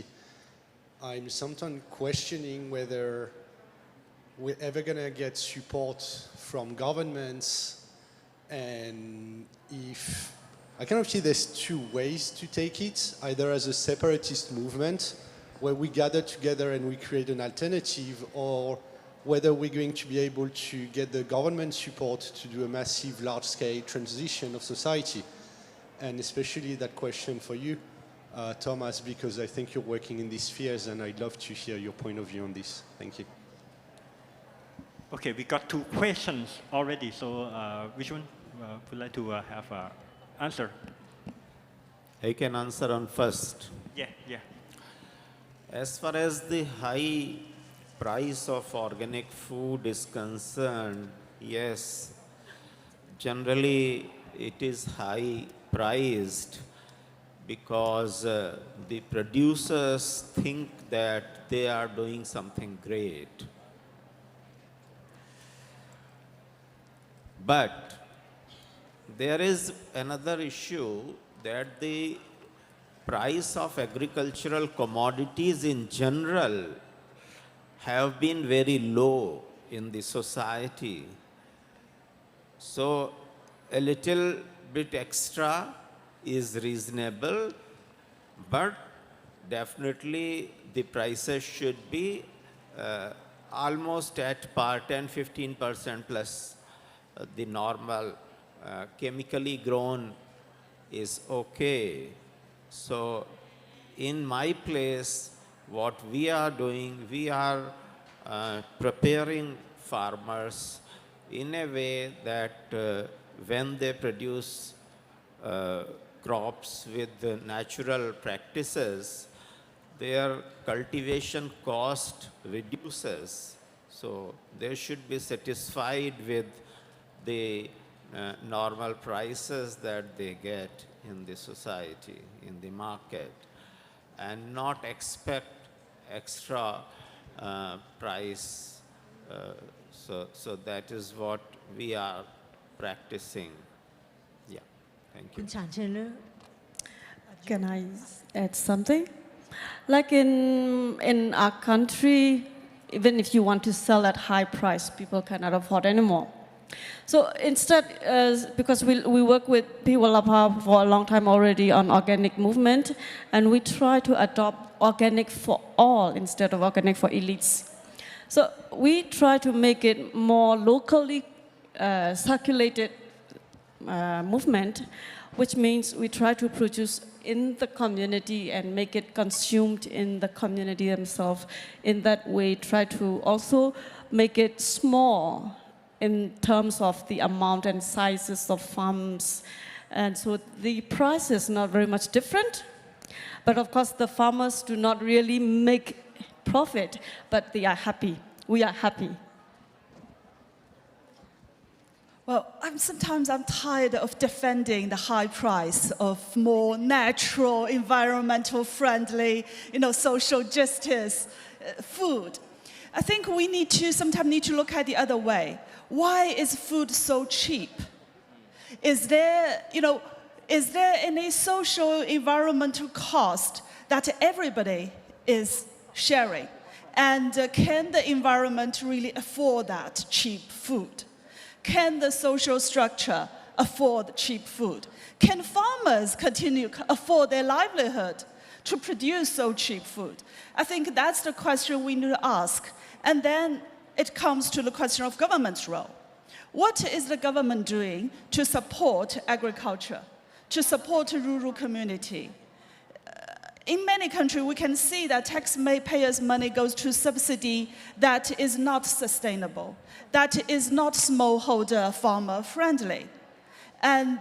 this is the role I think government should play to support more sustainable, more fair, more justice food system instead of the other way around. In that case, I think the good high-quality food, that the price can get lower because more public support goes into that. But before that, it's very important that the consumers need to have the conscience, need to understand what to choose. It's funny, it's only when it comes to fruits, vegetable, meat, eggs, people tend to find cheap ones. When we buy clothes, when we buy cars, when we buy iPhones, we don't choose the cheapest one. We choose the ones that we think is better for us. So what is the better food for us, and can we afford it? That's the question.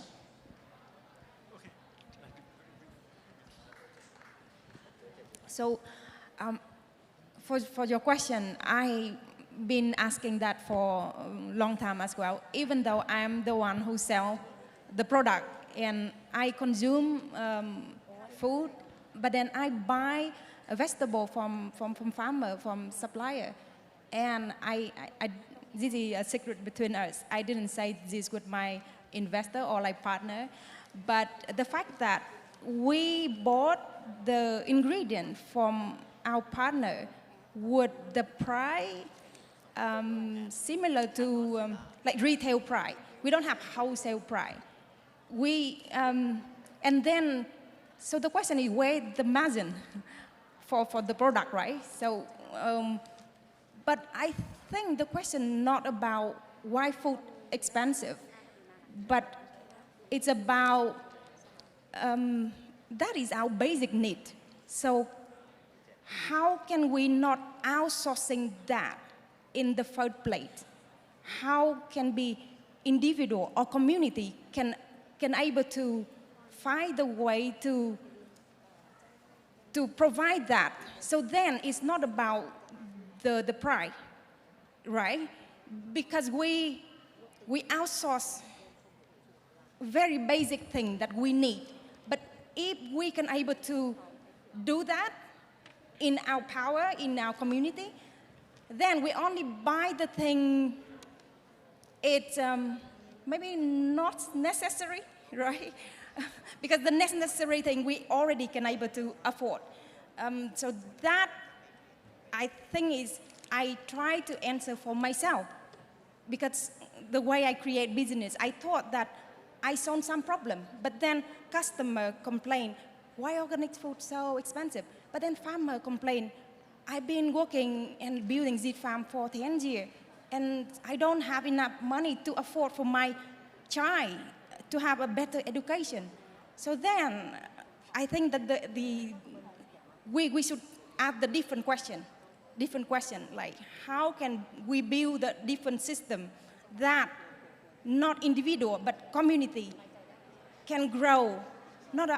about organic food but real food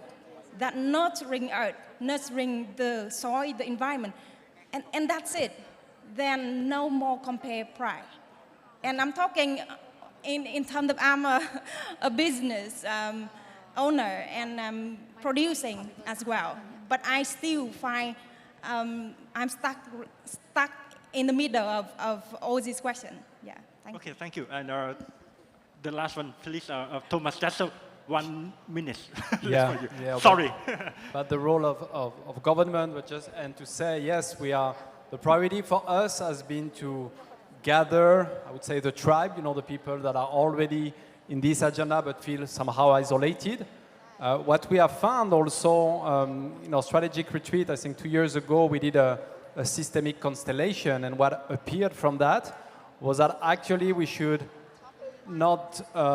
design our alliance in a way that can feel exclusive or against some other people in the food systems, because this is a positive agenda to which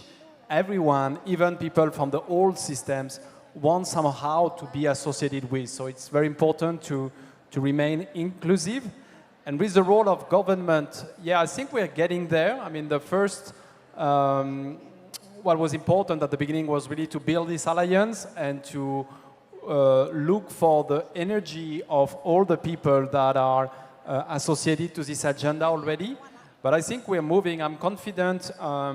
that in the coming years we will bring this agenda to work with governments. There is even, I have some in mind, but obviously it's very sensitive, so it's best not to mention them. But I think we are getting there. On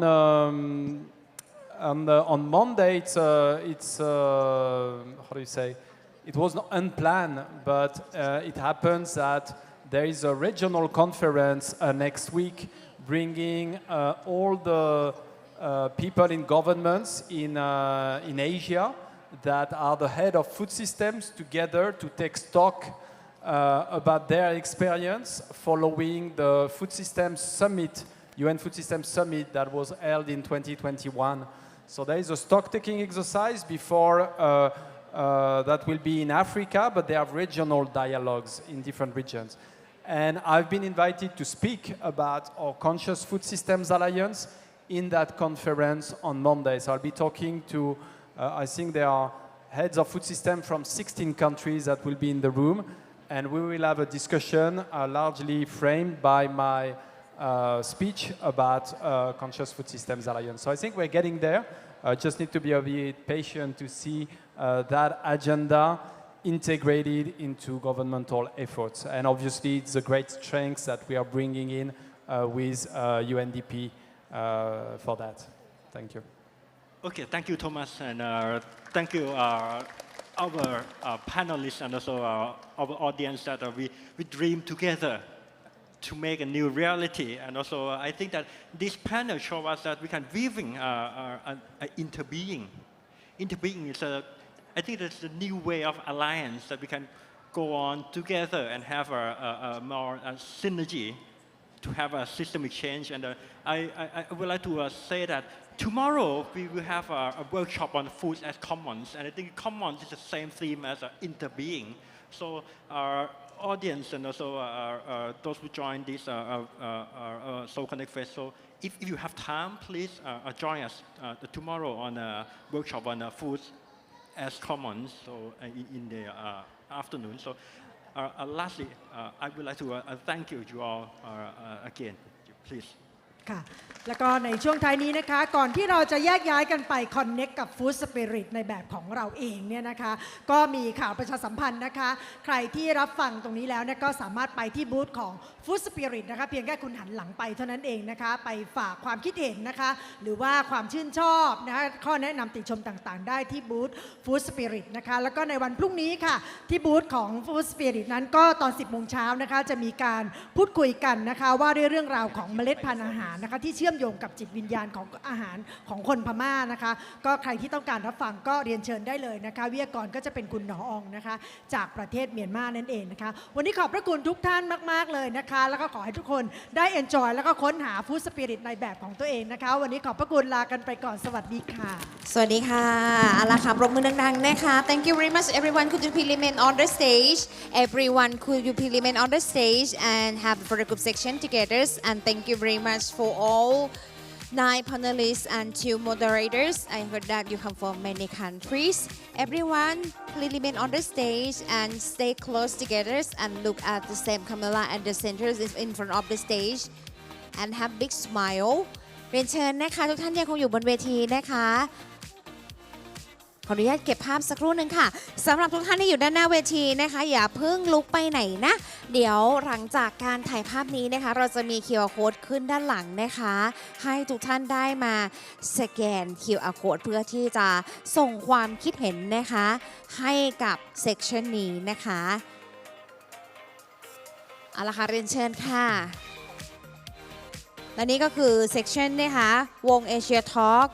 จากภายในสู่โลกผสานจิตวิญญาณอาหารสู่ความหวังค่ะ Food Spirit นะคะวันพรุ่งนี้ 10 โมงเช้านะคะเขามีเซกชันนะคะที่บูธของเขาด้วยแวะไปได้เลยค่ะบูธของเขาอยู่บริเวณด้านหน้าเวทีนะคะ